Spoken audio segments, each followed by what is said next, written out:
Hi, Jessica. Hi, Ruth. How are you? I am terrific. So, I know that you have a passion for executive functions, and part of your role at Ruth Max Learning Space is the executive functions coordinator. So, Yes. tell me a little bit about your passion. How do you come to that? Well, I've been working in special education probably for about 7 years now. And I think one of my first years working in special education, I got to go to this really incredible conference where one of the presenters was one of the top researchers in executive functioning skills strategies for learning support. And I realized that a lot of my students that I was dealing with at the time had these issues. And I kind of dove headfirst into how to bring executive functioning skills support to my school at the time.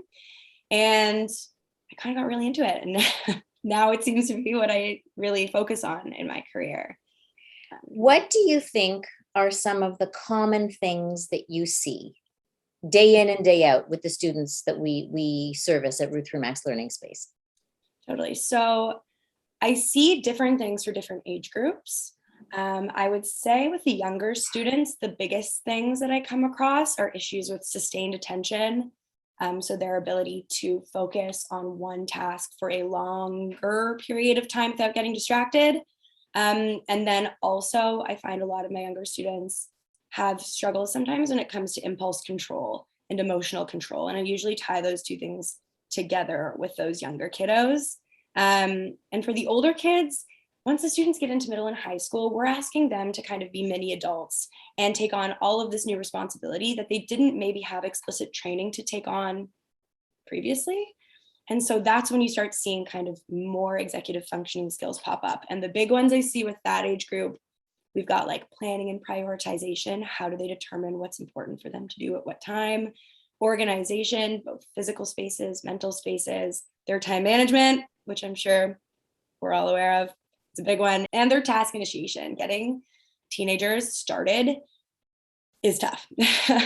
You know what? Let's talk about that for a second because I think so many parents ask me, how do you motivate the Mm. child? How do you get them to, as you said, intrinsically want to do it for their own sake, for their own good?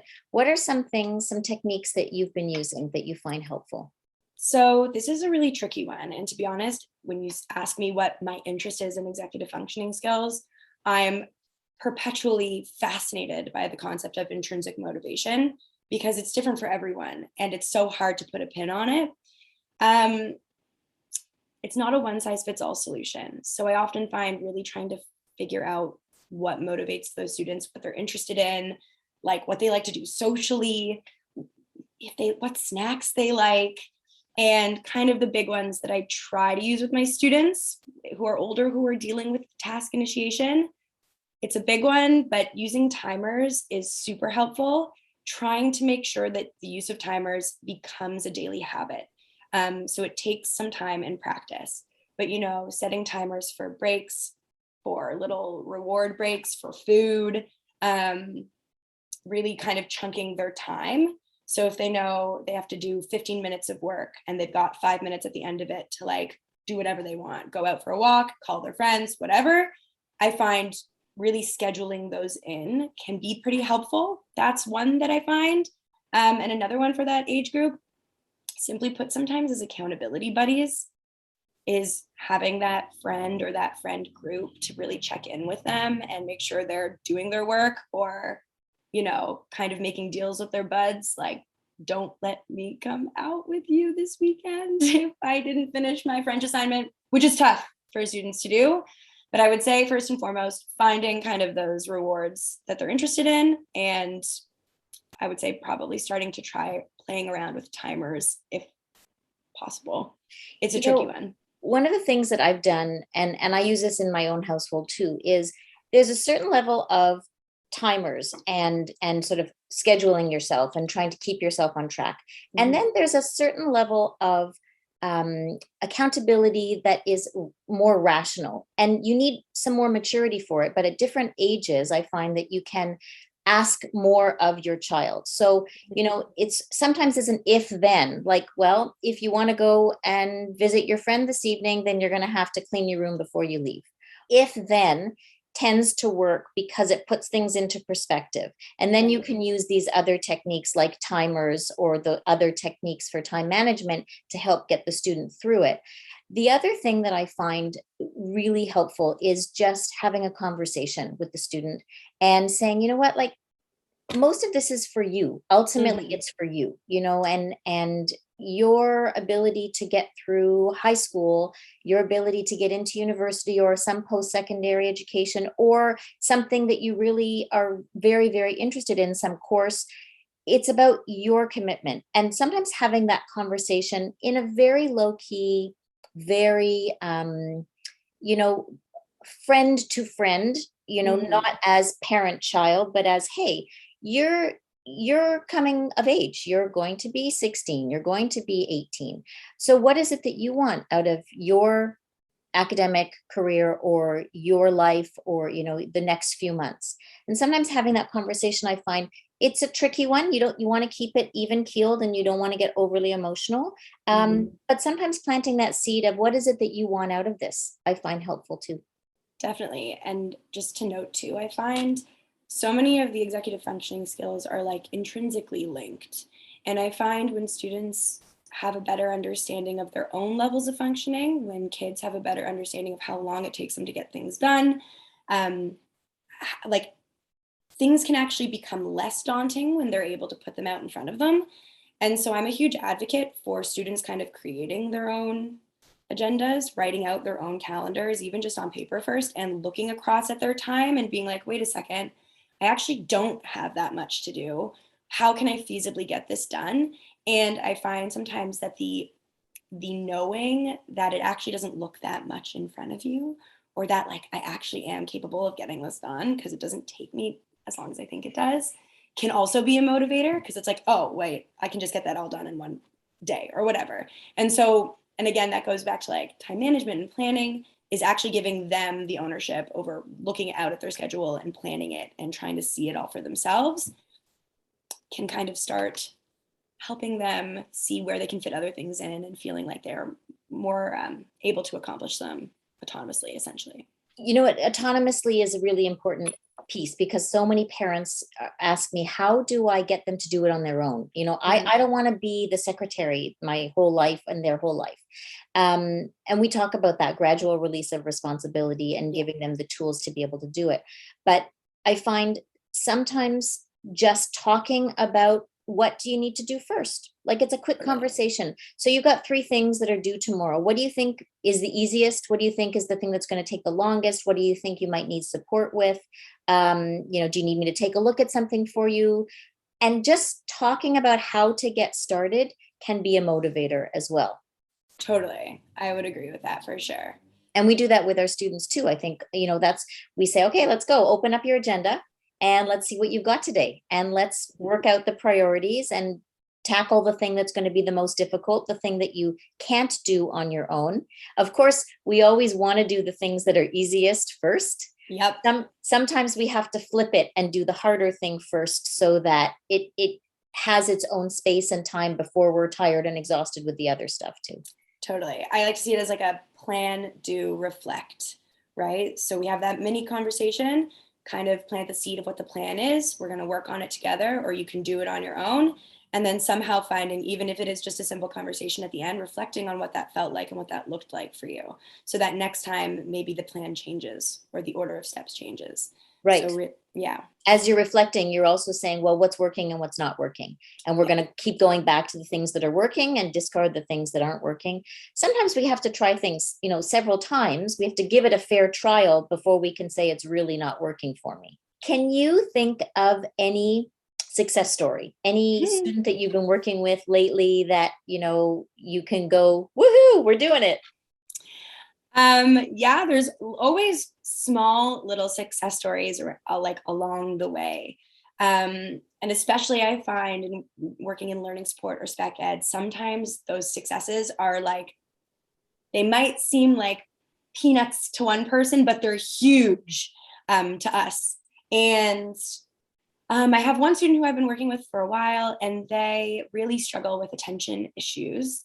And they're quite young, they're in elementary school, and they're really struggling with sustained attention. That is the big issue. And anything is a distraction. And I find, or at least I've found, especially with a lot of the online learning, they have this computer in front of them and you can do whatever you want. You can go anywhere. The internet is huge. So it's been a process of trying to figure out what is a way that I can keep the student on track. And I found that this particular student was very motivated by there was like a spark of a competitive nature. And I started using timers. I actually ended up doing this with all of my students because I was like, this works. I started using timers at the beginning because I would always want to do kind of the same intro, the same letter sound reviews, and trying to get stuff done so we can move on to other things.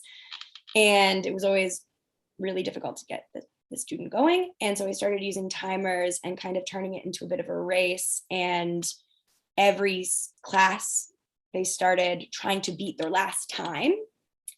And it not only served as motivation for them to get started and focused on this introductory activity, but then it started, and I mean, the students maybe like 10, they started recognizing like, well, it only took me 30 seconds to do that. So I bet you I could do this next activity in like 20.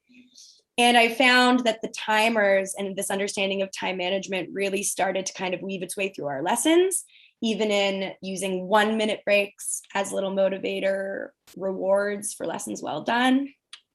I will say, long story short, it's definitely not perfect, but there is more excitement, there's more confidence in their ability to tackle our lessons, and there's less distraction when they know that their upcoming 1-minute reward is coming up, or when they know that they could maybe beat their last time, they're there with me. So that's been really interesting to watch.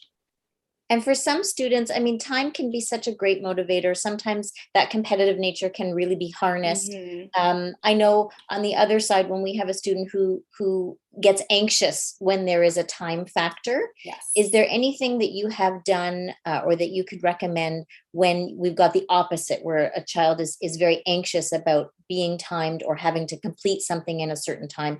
Often kids with processing challenges, Mm-hmm. weak working memory, kids who have already a high level of anxiety find this more difficult. Definitely 100%. And I also have those students. This is something I'm also really passionate about because I don't think it's starting to become talked about more in schools, but the whole aspect of social emotional learning in schools and what we're actually doing on that side to support the whole student. I'm a huge advocate for mindfulness techniques, and I also try to incorporate them as much as possible. With a few of my students that I find do have quite high anxiety and tend to get really frustrated with themselves at any age, I try to incorporate little breaks, like either body breaks or body scans, into our lessons. And they don't need to be super structured. I feel like the more they're structured, sometimes it's harder for students to buy into what's happening. A little too hokey for them. Yeah. So Yeah. sometimes we'll just stop and I'll say, hey, Ruth, can you name me 5 things that you can hear right now? And they'll stop and listen really carefully and try to pick 5 things. And then you basically work backwards through the senses. So it's like 5 things you can hear, 4 things you can see, 3 things you can touch, 2 things you can smell, and 1 thing you can taste. And then all of a sudden, after they've kind of worked through it, by the end, they're like, oh, that's cool.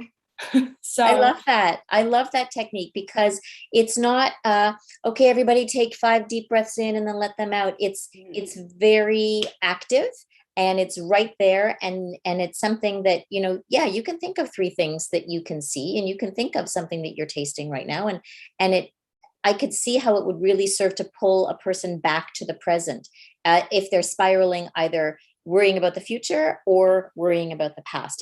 It's really great to bring them back. Very grounding in the Yes. current environment, in the observable environment here. So yeah. I love that. This question from a parent says, I'm dealing with my teen who is 17, who is resistant to using any kind of adaptive technology, even a laptop, as they don't want to seem different from their classmates. What are our suggestions in helping to integrate that student? This is so tricky. It's like learning support in spec ed unfortunately, carries a stigma, especially as kids get into the high school. And some high schools are not equipped necessarily to promote inclusion in the classrooms, right? So ideally, in a perfect world, that classroom Everybody would have a laptop. everyone would have a laptop, where there'd be certain teachers in there, different teachers co-teaching for inclusion, supporting different students. And it's tough when students are feeling super singled out. Certain adaptive technology and assistive technology is definitely necessary depending on their needs, and it's going to be integral to their success moving forward, especially if it's an accommodation. They'll be able to use that in post-secondary. They'll go on to their jobs and be able to use it. So learning how to use it effectively is huge. And being able to experiment before it becomes critical, I think, is also important. Yes. But being singled out in class is also huge. I wonder if there's a way for that student to maybe be able to record certain classes on their phone while they're happening, so that they can go back and review their notes or review the recording at home at another time. I wonder if that student might be able to, if everything's accessible on like Google Slides or through some sort of learning platform, if they can have the slides printed out and in a notebook, even just to be able to follow along and doodle or write notes or highlight as things are going, that can be really helpful. If it comes to writing, that might be a little bit tricky. It's moments like that. If it's really an issue of anxiety, I would see if there's a pull-out option, like a breakout option, for that student to like go to the library to work on the writing, or if they're using speech to text. Mm-hmm.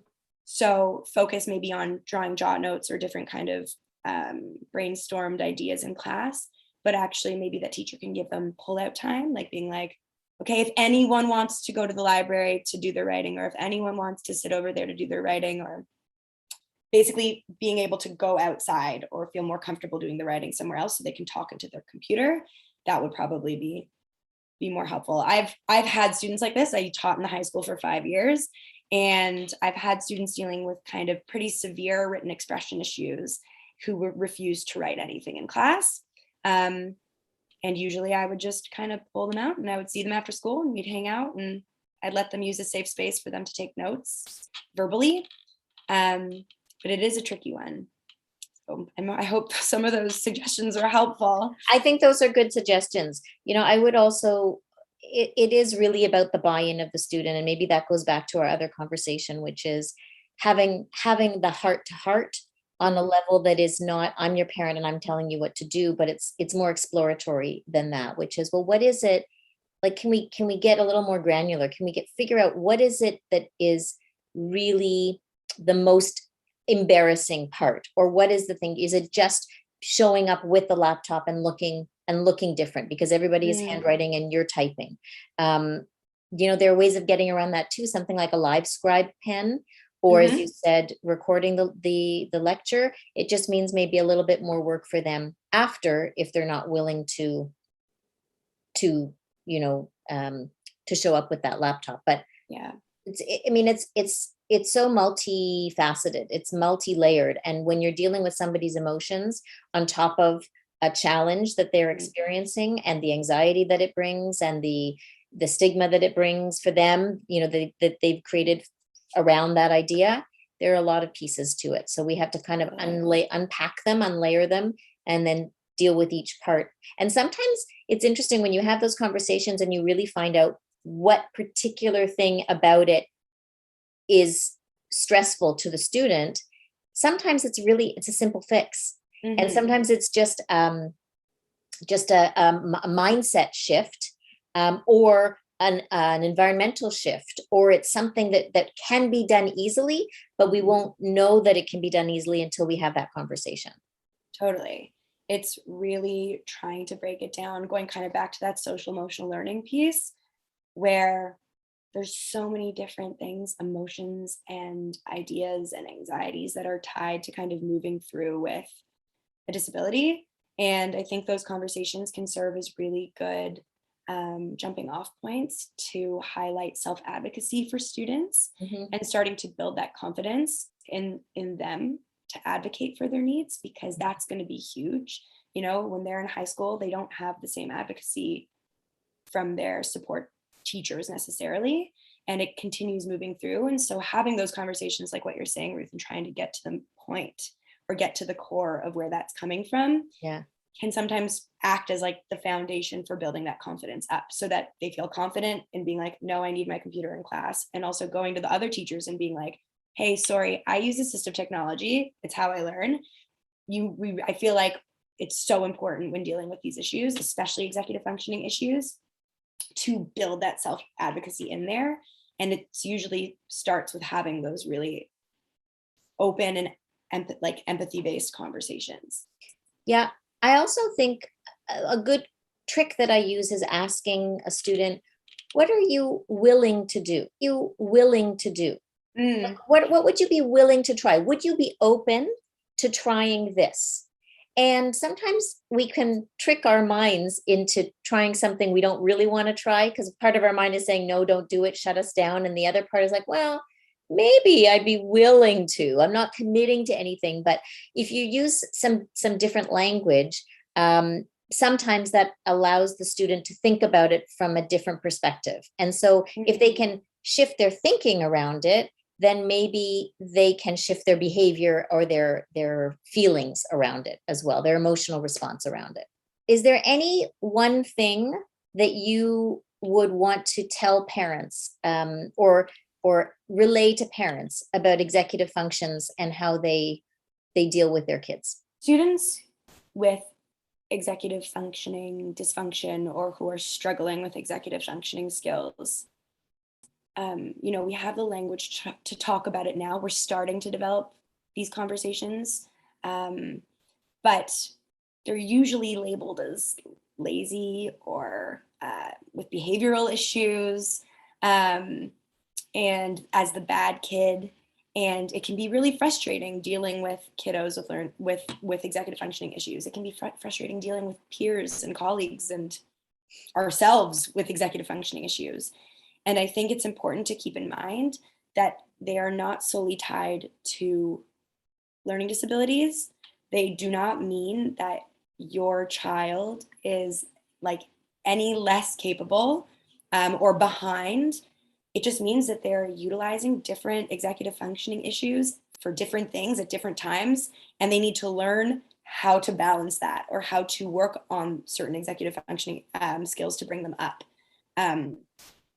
And I think it's also important, again, that empathy piece is to keep in mind that like your kiddos might be struggling with task initiation and sustained attention, but I'm sure there are definitely things that we also are struggling with in terms of executive functioning skills at the same time. And keeping that in mind, being like, well, how hard is it for me sometimes to get started on tasks?